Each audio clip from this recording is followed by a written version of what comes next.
Praise the Lord. இயேசுவின் ரத்தம் ஜெயம். தினமும் இயேசு நிகழ்ச்சிக்கு உங்களை கர்த்தராகிய இயேசு கிறிஸ்துவின் நாமத்தில் வரவேற்கிறேன். செய்தியின் தலைப்பு: தேவன் படைத்த நோக்கம் நிறைவேறட்டும்.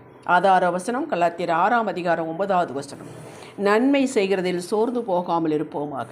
நாம் தளர்ந்து போகாதிருந்தால் ஏற்ற காலத்தில் அறுப்போம். தேவஜனங்களே, நிஜ வாழ்விலே நாம் என்னதான் செய்தாலும் நம்முடைய அன்பை பெற்றுக்கொள்ள மறுக்கும் மனிதர்களும் உண்டு. நமது அன்பை கொச்சைப்படுத்தும் மனிதர்களும் உண்டு.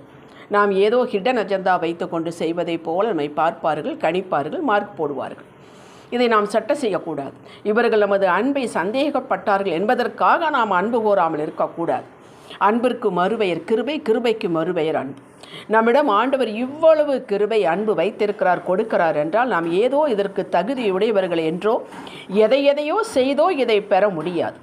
சூரிய வெளிச்சமும் காற்றும் நமக்கு கிடைக்க வேண்டுமானால் வீட்டில் உள்ள எல்லா ஜன்னல் கதவுகளை திறந்து வைக்க வேண்டும். ஏற்கனவே இருப்பதை பெற்றுக்கொள்கிறோம். அவர் கொடுக்கிறார், பெற்றுக்கொள்கிறோம். லூக்கா 18 அந்த ஆயக்காரன் ஜெபித்தது போல, தகுதியேது இல்லையப்பா, ஆகிலும் இந்த பாவி மீது இரக்கமாயிரும், உதவி செய்யும் என்று ஜெபிக்கும் ஜெபத்தை காட்டிலும் பவர்ஃபுல்லான ஜெபம் ஏதுமில்லை. சரி, இருக்கட்டும். இந்த கிருபை அன்பு எதற்கு நமக்கு கொடுக்கப்படுகிறது? பெருக்கமடைய செய்கிறார் என்றால் நாம் பிறருக்கு கொடுப்போம் என்று தேவனது நம்பிக்கை. நாம் நற்கிரிகள் செய்யவே அழைக்கப்பட்டிருக்கிறோம். நம் மூலமாகத்தான் மனிதர்களுக்கு அவர் நற்கிரிகள் செய்ய முடியும், ஆசீர்வதிக்க முடியும். நம்மை கொண்டுதான் சுவிசேஷம் சொல்ல வைக்க முடியும், தேவதூதர்களை கொண்டு அல்ல.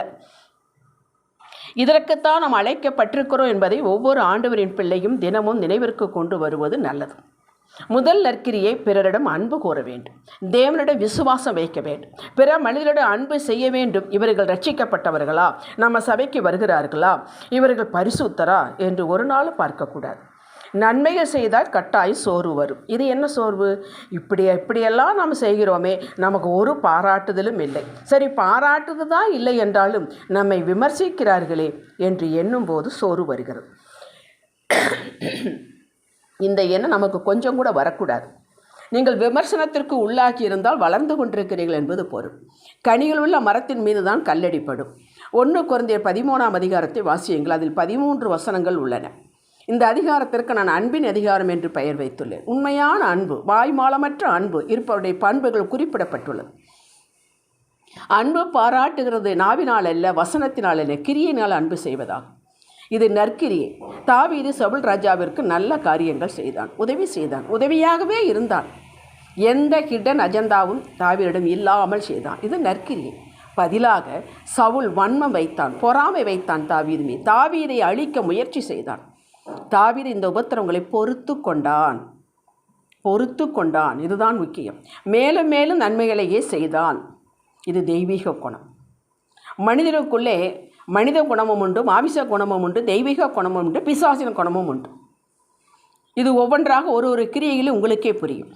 பொறுத்து கொண்டு நாம் நன்மை செய்யும் போது நமக்கு அவர்கள் தீமை செய்தால் அந்த தீமையை பொறுத்து கொண்டு மறுபடியும் நன்மை செய்வது தெய்வீக குணம். தாவீது சோர்ந்து போகவே இல்லை. எப்பொழுது சோர்வு வரும் என்றால் நாம் பாராட்டையோ பிரதிபலனையோ எதிர்பார்க்கும் போது. இதை தவிர்த்து விட்டு கர்த்தரை நம்பி நன்மை செய் என்ற தேவ வாக்கியத்திற்கு மதிப்பு கொடுத்து தொடர்ந்து செய்து வாருங்கள். ஏற்ற காலத்தில் தாவீது உயர்த்தினது போல உங்களையும் உயர்த்துவார். ஏனெனில் நீங்கள் மனிதனிடமிருந்து எதையும் எதிர்பார்க்கவில்லை. 2வது, இது என்மேல் விழுந்த கடமை என்று செய்து வருகிறீர்கள், வர வேண்டும். வேலைக்காரன் கூலிக்கு பாத்திரனாயிருக்கிறார். நம்மை ரட்சித்திருக்கிறார், அபிஷேகித்திருக்கிறார், ஆவியினாலே எல்லா வரங்களையும் கொடுத்திருக்கிறார். நமக்குள் கிரியை செய்து கொண்டு வருகிறார், கிருபையை கொடுக்கிறார். ஆகவே நாம் அவருக்கு கீழ்ப்படிந்து அவர் சொல்வதை செய்ய வேண்டும். இது கடமை. எஸ்தர் ராஜாத்தி உயிரே போனாலும் சரி, என் மக்களுக்காக நான் ராஜாவிடம் போய் பேசுவேன் என்று உறுதி கொண்டு போனார். அந்த காலத்தில் ராஜா அழைத்தால் மட்டுமே, அது ராஜாத்தியாக இருந்தாலும் சரி, ராஜாவிடம் வர உரிமை உண்டு. அவர் அழைக்கவே இல்லை, துணிந்து போனார். தன் உயிரையும் பணையும் வைத்து போனால், பேசினால், உத்தரவு பெற்றால், தன் மக்களை, யூத ஜனங்களை காப்பாற்றினாள். இவர் தனக்கு இதில் என்ன லாபம் என்று பணி பார்க்கவே இல்லை. தன் உயிரையும் துச்சமாக எண்ணி செயல்பட்டாள். பிறருடைய அன்பு நமக்கு கிடைக்கும் என்று செயல்படுவது நற்கிரி அல்ல. நம்மிடம் யாராவது நம்மை பற்றி பிறரிடம் நலதனமாக சொல்லுவார்கள் என்று செய்வது நற்கிரி அல்ல. நம்மிடமிருந்து என்ன கிடைக்கும் என்று இயேசு தன் முழு இரத்தத்தையும் கொட்டு ஜீவனையும் கொடுத்தார்.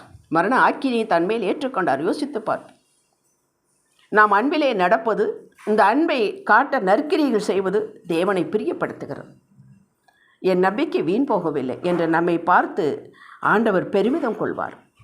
உலகத்தில் உள்ள எல்லா சக்திகளை காட்டில் அன்பு மகா பெரிதான நேர்மறையான விளைவுகளை தருகிறது, தந்து கொண்டிருக்கிறது, தரும். நம்பி செய்யுங்கள். ஜெபிக்கலாம். படைச்சவனுக்கு இல்லாத பார்க்கறக்காயா என்பது போல எதற்காக எங்களை படைத்தீரோ அதன் பலன் எங்கள் மூலம் வெளிப்படட்டு சுவாமி. உமது உள்ளம் குளிரட்டும், மகிழ்ச்சியாகட்டும். எங்கள் நற்கிரியில் மூலமாக அதை பார்த்து இயேசுவே நாமத்தில் பிதாவே. ஆமேன். ஹல்லேலூயா.